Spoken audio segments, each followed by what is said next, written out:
Welcome to our Middle East briefing show. Today, we're diving into some hot topics.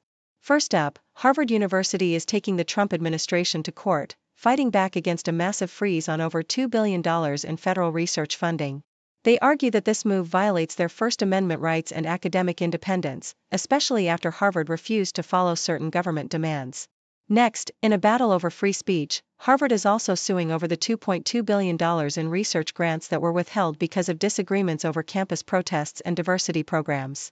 The university claims these actions threaten their research efforts and violate constitutional rights, sparking a heated debate about academic freedom and government interference. Finally, shifting gears to international relations, China might step into the spotlight as a peacekeeper in Europe's ongoing conflict.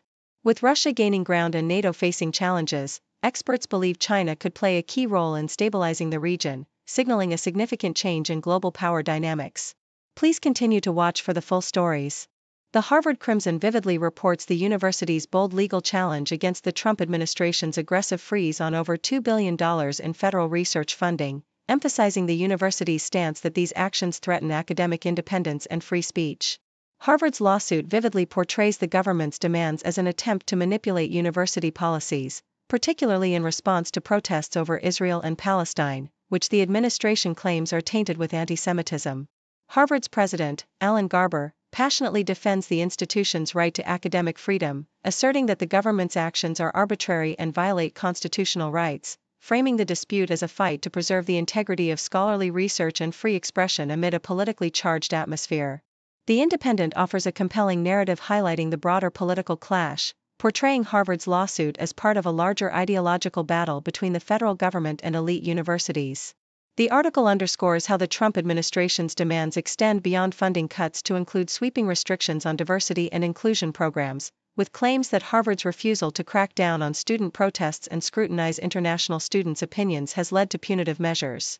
Harvard's legal team argues that the government's actions are an unconstitutional overreach, threatening the university's autonomy and the vital research conducted on campus.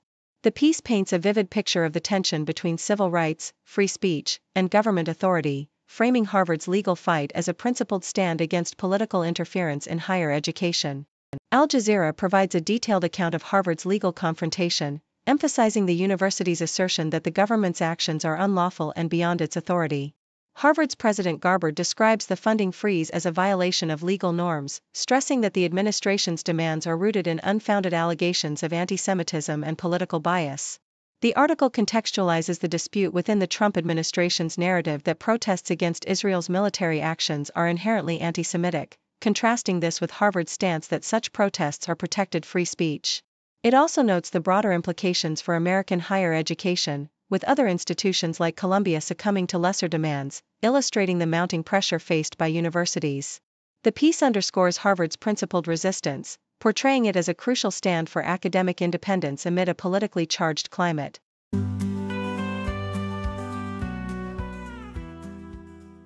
The Australian Broadcasting Corporation highlights the influence of Donald Trump on recent elections in Canada and Australia, where conservative parties, initially favoured to win, have experienced significant declines in support.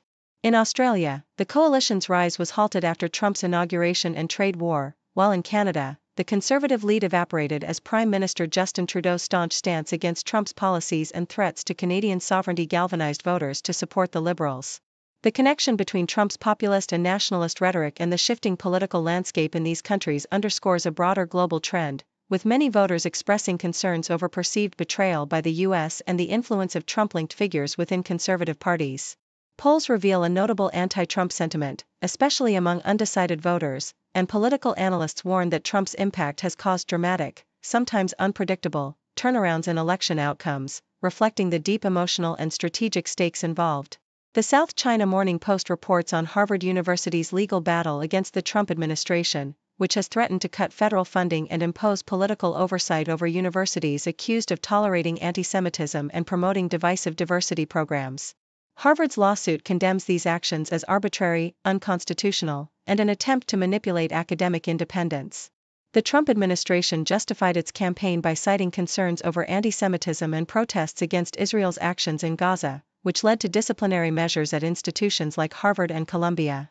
This confrontation exemplifies the broader tension between higher education and the federal government's politicization efforts, revealing how Trump's policies threaten the autonomy of academic institutions and challenge the core principles of free speech and institutional independence amid a polarized political climate.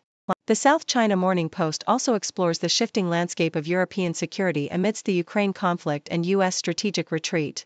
Russia's territorial gains in eastern Ukraine, despite setbacks, demonstrate its resilience and strategic patience, while Ukraine's prospects for NATO membership and territorial integrity remain uncertain. Europe faces a future where its security depends increasingly on its own capabilities, yet NATO's reliance on U.S. nuclear deterrence and declining liberal democracy threaten its cohesion and strength. Meanwhile, China's potential role in European security emerges as a pivotal factor. Its suggested peace plan and possible participation in peacekeeping could mark a new era of multilateral engagement. As the U.S. withdraws from European security leadership, China may step into a prominent role, emphasizing a shift in global power dynamics and the possibility of a collective security framework led by major powers, including China, to stabilize the region.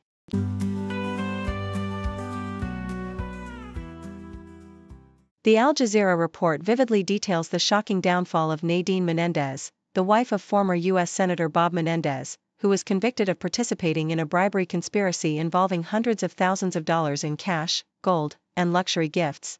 The court proceedings revealed a disturbing partnership between Nadine and her husband, where she acted as a central figure, facilitating communication and influence peddling with Egyptian officials and New Jersey businessmen. The scandal exposed a web of corruption, including efforts to expedite military aid to Egypt and manipulate local investigations, with evidence of bribes in the form of jewelry, cash, and a Mercedes-Benz.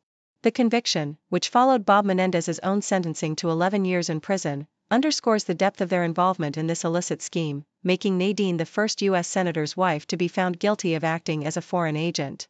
The Independent offers a compelling narrative of Nadine Menendez's role in the scandal, emphasizing her as a pivotal figure in the years-long bribery scheme alongside her husband and co-defendants.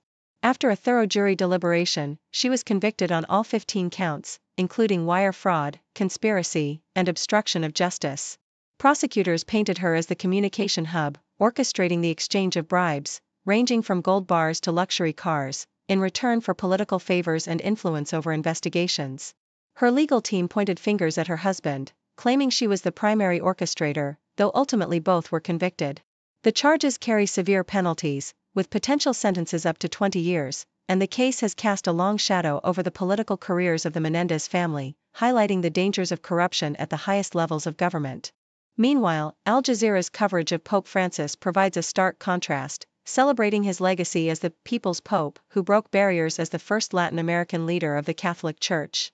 Known for his compassionate messages on poverty, peace, and climate change, Pope Francis has inspired millions across continents, particularly in marginalized regions like Asia, Africa, and the Middle East. His efforts to reform a traditionally conservative institution have faced fierce resistance, yet his voice continues to resonate globally. The program questions whether his transformative influence will lead to lasting change within the Church and explores the future trajectory of Catholicism under his leadership, leaving viewers pondering the enduring impact of his papacy amidst ongoing challenges within the institution.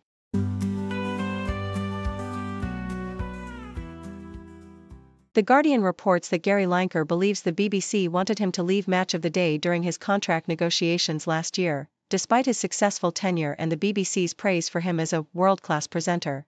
Lineker sensed that the corporation aimed to replace him to facilitate a program overhaul aligned with changing viewing habits, especially with a new rights cycle for football matches. He chose to step down, feeling it was time after many years, and expressed satisfaction that his podcasts had found a platform on BBC Sounds. His social media comments criticizing the government's immigration policies, calling a government asylum video immeasurably cruel and comparing it to Nazi Germany rhetoric, sparked controversy, leading to his suspension and a debate over BBC impartiality rules. Lineker defended his honesty, asserting that the rules for impartiality had shifted and that he had always been outspoken on humanitarian issues. The BBC later updated its social media guidelines, emphasizing the responsibility of flagship presenters to uphold impartiality. Lineker also supported the reinstatement of a controversial Gaza documentary, criticizing the BBC's decision to pull it amid lobbying pressures, and discussed broader issues like gambling sponsorship in football, advocating for industry reform. He hinted at shifting his focus from television to podcasting, emphasizing his passion for the latter's creative freedom. Throughout, Linker's candid reflections reveal a man committed to his principles, navigating the complex balance between personal expression, corporate expectations, and public discourse. Thank you for tuning in. The content above showcases the latest briefing reports and analytical synopses, thoughtfully curated by the 6Do team. These insights stem from a wide array of reputable media outlets, think tanks, government sources, and specialized experts worldwide. We encourage you to explore these sources for a comprehensive perspective. Keep in mind that while the content may not always align with the official standpoint of 6Do Brief, it's not meant to be taken as absolute directives for decision-making. Comprising seasoned media professionals, learned scholars, and accomplished scientists, the 6Do team embodies a trailblazing, fully independent media entity. To customize 6Do Brief to meet your professional needs, you have the option to subscribe to a diverse array of briefings on our website, 6dobrief.com. Regardless of your location, you can conveniently receive 6Do Brief via email.